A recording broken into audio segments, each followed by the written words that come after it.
கடைசி காலத்தில வந்து அவங்க வந்து விரக்தி வந்துடுது. ஓகே. அவங்களே இருக்கிற அசெம்பிளியில பேசின பாருங்க. என் காலத்திற்கு பிறகு அப்படின்லாம் சொன்னாங்க. மென்மேலும் மென்மேலும் கட்சி வளரும் அப்படின்னு. ஸோ ஒரு பர்ட்டிகுலர் பாயிண்ட்ல ஒரு விரக்தி வந்துடுது. உடம்ப பார்த்துக்க பார்த்துக்க வேணாம். அந்த மாரி சாப்பிட வேணாம். அந்த மாரி ஒரு அவங்களே டிசிஷன் எடுத்தது தான் அது. ஓகே. இதுக்கு மேல நம்ம பெருசா கேர் ஆமா. பண்ணிக்க வேணாம். இனிமே ஏன்னா சாப்பிட முடியல.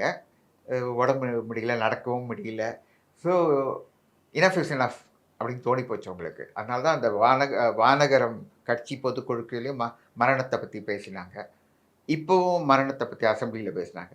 ஒண்ணும் இல்ல அவங்களோட சித்தி அவங்களோட செல்லமான சித்தி காலமாயிட்டாங்க பெங்களூர்ல. அந்த தகவல் எனக்கு ஹிண்டுல இருந்துச்சே வந்தது. நான் தான் அவங்களுக்கு கன்வே பண்ணேன்.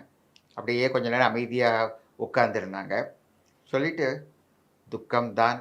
என்னோட பிரியமான சித்தி தான். பட் 30 வருஷம் ஆச்சு அவங்களெல்லாம் பார்த்து. கம்ப்ளீட்டா உட்டாச்சு. இனிமே துக்கம் கொண்டாடுறதுக்கு ஒண்ணும் இல்ல. அப்பவே அவங்கலாம் நினைவுலேருந்து கிளம்பிட்டாங்க. ஸோ என் பொறுத்தவரையில் எனக்கு ஒரு மரணம் வருகிறது என்றால் 2 கைய விடுத்து வரவேற்க விரித்து தயாரா வரவேற்பேன். ஏன்னா, என்னை பொறுத்தவரைக்கும் மரணம்ன்றது என்னை என் அம்மாகிட்ட கொண்டு போய் சேர்க்கும்.